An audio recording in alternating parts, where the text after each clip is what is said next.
Why we're here today is that we can encourage one another in trying to understand that, in trying to understand who is He?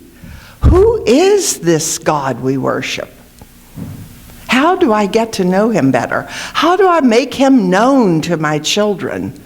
Not in the superficial, legalistic way, did you finish your breakfast and do your devotions, but in the real capacity of what kind of God sends snow just when you're wanting it? Or what kind of God sends snow when you never wanted it? Or what, you see, just getting to know Him. And I am so excited that we get to do that together and share together in this. I want to start out from reading from the Message. And yeah, I know it's a paraphrase, and I'm not intending for it to be anything else. It's just these words I want you to hear. From Ephesians 1, starting at verse 3.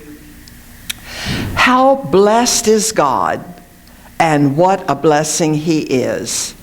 He's the Father of our Master Jesus Christ and takes us to the high places of blessing in Him.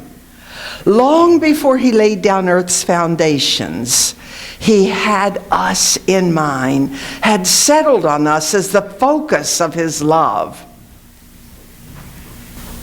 That's why we can be forgiven, and the tree that forgets to get the roots down there won't be. Isn't that interesting? Right there it is. Long ago, He decided to adopt us into His family through Jesus Christ. What pleasure He took in planning this. He wanted us to enter into the celebration. I'm going to start that sentence over because you weren't listening, and neither was I. I wasn't paying attention to what I was reading. And when I'm not paying attention, then I'm pretty sure you're not, okay? He wanted us to enter into the celebration of His lavish gift giving by the hand of His beloved Son. Imagine. Celebration. So we have come together today to celebrate. We have come together today under covenant of the promise of His love. We have come together today to encourage one another to receive that love, to know it, to believe it's for me. Did you know that most of the problems that you face, whether it's teaching multiplication or dealing with your husband, most of those difficult moments that you face are created because you don't really believe that God loves you. And that's simple, isn't it?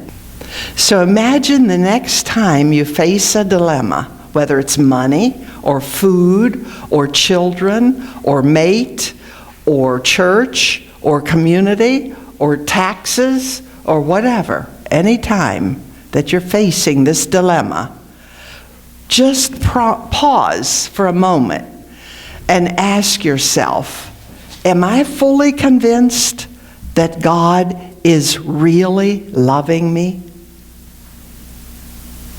Because you see, out of that love that God has for me in my dilemma, I can look at it and think, oh, why did He allow that? What in His perfect love, He has me in this mess. Wow, something great is going to come out of this disobedient child.